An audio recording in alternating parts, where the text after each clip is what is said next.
Back on the trail for my second day. This is the A6 bridge that goes south into Carlisle across the Eden River, and this is one of the rare moments where there's sun, but you can see from the sky behind it.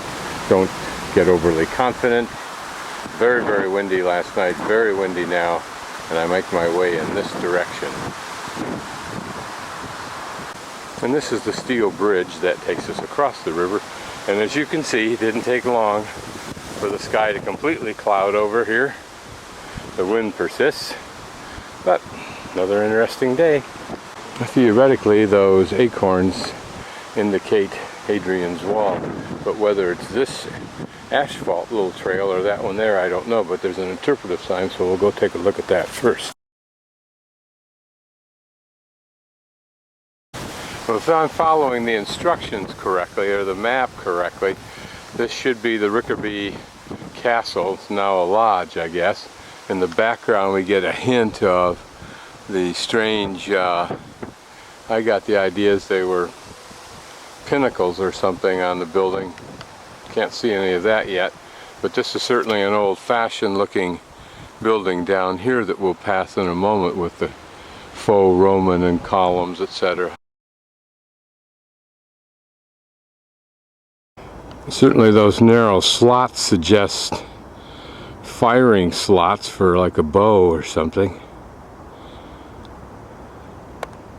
And if I am following the map correctly, this is called Folly in the Field on the map, for whatever that means. Small village off to our north. Actually a fairly large village. Here a large country estate home. These massive trees. Imagine the history here when these trees were young, when this had just been built. Who was the owner? His background. What was their family like? This house is referred to on map 36 as the big porticled house. So now we'll continue down here. And okay, we've just come off the River Eden, where it says Greg's Lane, and we're now entering Low Crosby. I wonder if they're insulted by that diminutive name. One of the signposts of the trail, or of the pathway, and that I think is the town church. This is the Diocese of St. John's Church.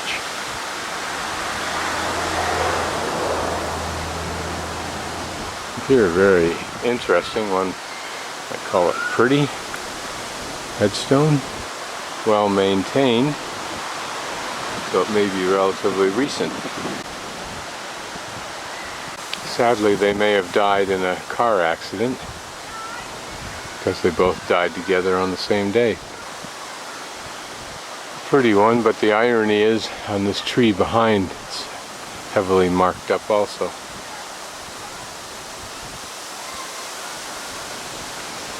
Both ephemeral, just slightly less so. It's interesting, those corner water spouts look more like cannon than anything else. Pretty church.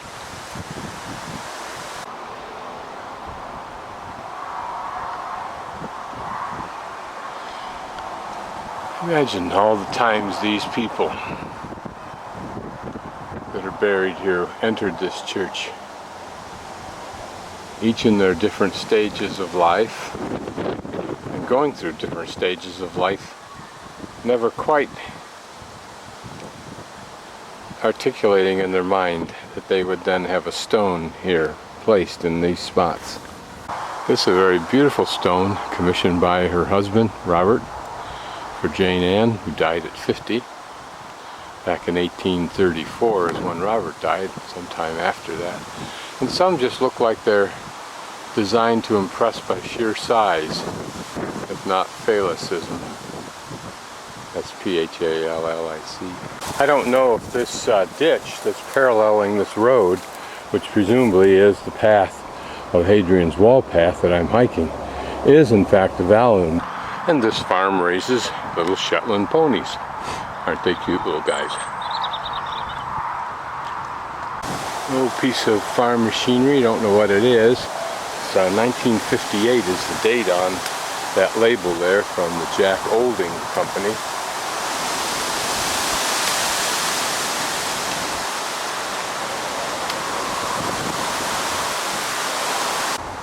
This may be what they call a chicken stair, I don't know. It's the first one I've seen. I don't have to use it because the gate's open. When I see those English period pieces about country estates and people going for a ride out on the estate, this is such a bridle path, perhaps. It is a bridle path, but perhaps similar to the ones that they allude to in those period piece BBC movies. Big oak trees. Cute little sign for this, what I think is Low Wellhead Farm, on this long but pretty narrow country road. Here the road gets a little smaller, but either the road that I have been walking that I showed you and or this one are on the top of the Hadrian's wall. In other words, this was literally where the wall was. Okay, it's this portion of the Hadrian's path that you see those people coming down. That is in fact the pathway of the original wall. You have to wonder what happened to the wall. Unlike, ironically, the Chinese, whose huge walls, even in incredibly difficult terrain, those walls of pounded earth, even stripped of their rock, are still there, and still with their imposing size. Okay, here's the layout of the wall. There's a south mound starting from left to right, and then apparently it says a margin mound, intermittent, then the deep vallum, and then the north mound, and the military way, and the wall, and then whatever that thing is, post broke in the ditch.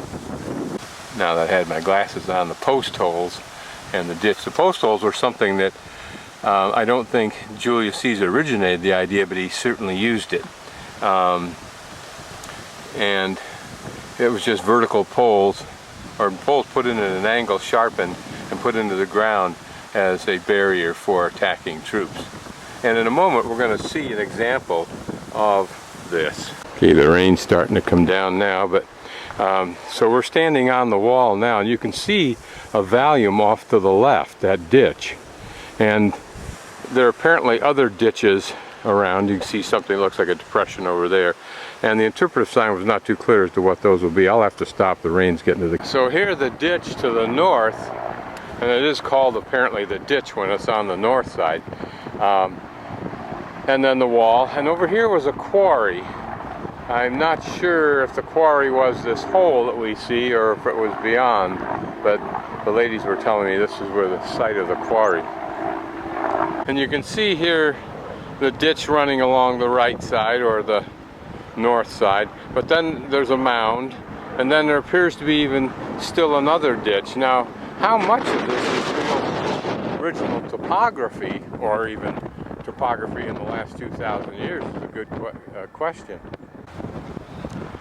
So now I'm at this other end of this section, but it starts to get a little confused. Here's the ditch, obviously, but then what are these? Is that another ditch over there?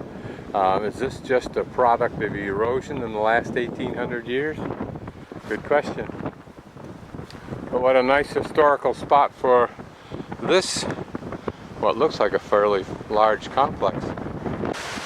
Looking at this steep but nicely planed off, if you will, slope, and down to that marsh, you wonder if that marsh in fact represents what the cavity of the quarry was, now just filled in over time.